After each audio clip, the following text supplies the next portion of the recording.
The other title I would give to today's sermon is, What About Us?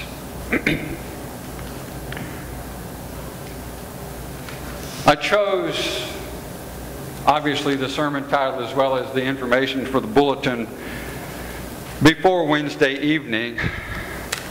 A few hours before, our 21-year-old white man sat in a service at Mother Emanuel AME Church, and then shot and killed 9 fellow human beings. Where does someone get the idea that's okay? How have we as a society given permission for this to happen? So what about us? The scripture Jim read from the gospel lesson of Mark talks about the disciples being out on a boat on the Sea of Galilee in a storm. Now, generally speaking, I like storms. I'll sit on the front porch of my house and I'll watch them form and roll in, and I can stand there and marvel at the power of nature and delight in the crack of lightning and the deep sound of the thunder rumbling and rolling, the sheer power that's present in that storm. And I'm not afraid because I know I can always go back into the safe harbor of my house if it gets too violent. I can stand there and laugh at the storm, gleefully capture it on pictures and video, safe in my house.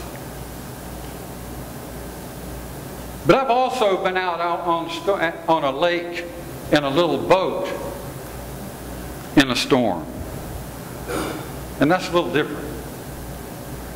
There's no inside to go back to when you're on a little fishing boat and the main motor has gone out, and the only thing you have to get back to the shore, which is an eternity away, is a little trolley motor.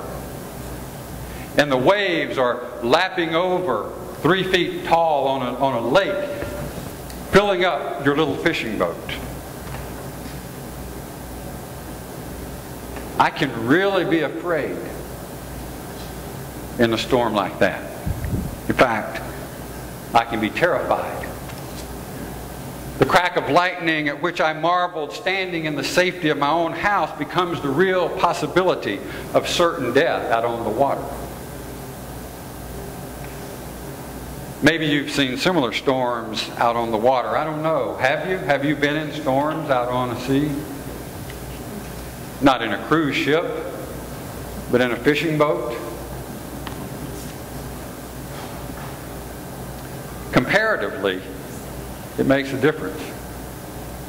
In a cruise ship, a storm may be a huge storm, and it may not matter quite as much. But in a little fishing boat, comparatively, the storm is huge.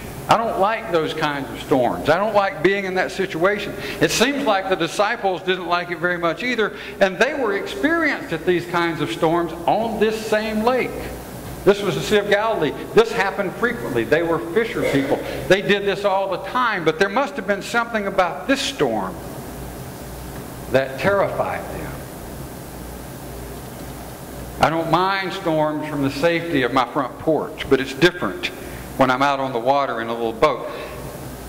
I might compare this. I don't mind having protesters behind our booth at Pride because they're police officers standing with them and peacekeepers that Pride organizes and trains to deal with them and keep them away from Pride goers. And while it may seem like a storm, I feel pretty safe and I can ignore it by and large. But this storm that we now find ourselves in, this storm that blew through Charleston this past Wednesday evening and destroyed the lives of 9 beautiful people at Mother Emanuel AME Church. This storm terrifies me. They were gathered for prayer meeting or Bible study in their church. As the visitor came in, they welcomed him the same way we would. The very same way we would. And he turned out to be filled with hate and rage toward them because they were black. I can't imagine what today is like for the families of those 9 people.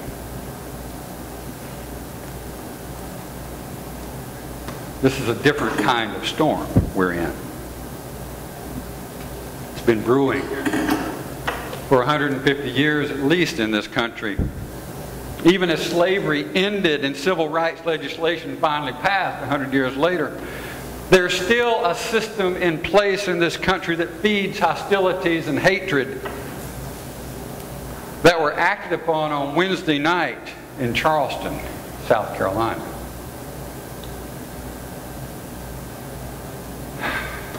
The disciples find themselves in a terrifying storm, and they call on Jesus to help. Let's think a little bit about this story and what happens. What were the options here? They felt terrified. They thought they were perishing. In fact, what they say to Jesus is, do you not care? They wake him up and say, do you not care that we're perishing? What were Jesus' options in this moment? Well, he could have ignored their request, right? What would have happened if he just ignored their request? Let's think about that for a moment.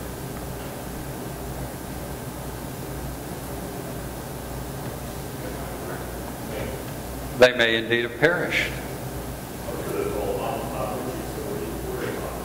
But what if he just ignored them? If he just ignored them, didn't do anything? What if he didn't even wake up? What if he just said, leave me alone, I'm sleeping, there's nothing here? Who knows? We don't know what might have happened had he just ignored them. We do know how he might have been thought of not only by the disciples, but history as well. I imagine history would tell this story quite differently had he just ignored them. The other option he might have had is to have said, you know, this storm isn't so bad. Rather than helping them, not validating perhaps their fear or the magnitude of the storm, maybe playing it down, saying maybe, no, this storm isn't really that bad. Come on, guys, you're a bunch of wussies out there. What if he'd given a half-hearted nod to them? Maybe a wink at the camera if this were a motion picture. I suppose they might have wondered about that and whether he was in touch with reality or not.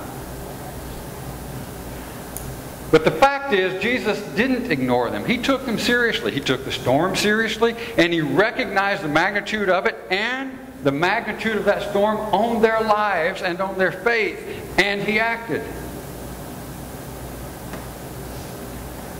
Friends, our country is calling on Jesus to help, and that means us. That means us as Christian people of faith. We're the ones asleep in the middle of the storm, and we're the ones who hold the power to calm this racial hatred and this violence. I can't imagine Jesus would have just kept sleeping through such a storm as this. A storm of hatred and violence directed toward people of color. And the time has come. We're being called upon from the hull of the boat. We're being called upon to wake up and help. To own our responsibility as mostly white people as we sit here this morning. To recognize the many disparities in our community and in our country. And to act alongside our brothers and sisters of color and other races. It's time for us to declare black lives do matter. Yes, all lives matter as well, but in this situation we need to recognize that black lives do matter. And that access to guns in this country is a problem.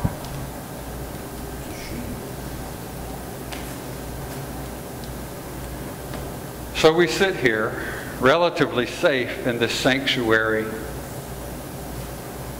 like Jesus was in the hull of the boat. At least we imagine ourselves to be safe, and I think we are for the most part. As I said earlier, an old symbol of the church is a boat. It reminds me of a poster I once had as a teenager. The caption, it was a ship out on a stormy sea. The caption read, "A ship in a harbor is safe, but that isn't why ships are made."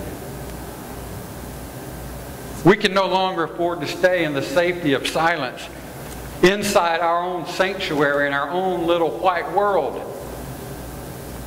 while our black brothers and sisters are being massacred. Not only by hate, but also by guns in the hands of wrong people, of hateful people. We can no longer stay in the safety of silence and expect to call ourselves Christian people. So it's time we learned about the disparities, recognize our part in the system that perpetuates these disparities, the economic, the geographical, the social, the educational, the professional disparities that exist among our races, and wake up and help bridge this divide. In this storm that we find ourselves, we are the ones who are being called upon to wake up and help. We can no longer stay stuffed in the hull of a boat during such a violent storm as this escalating racism and continue to call ourselves people of Christian faith. So how do we respond? Well, first we recognize we're in this boat together. What happens to the boat happens to us all. We recognize that we're safe here, but this isn't where we're called to be.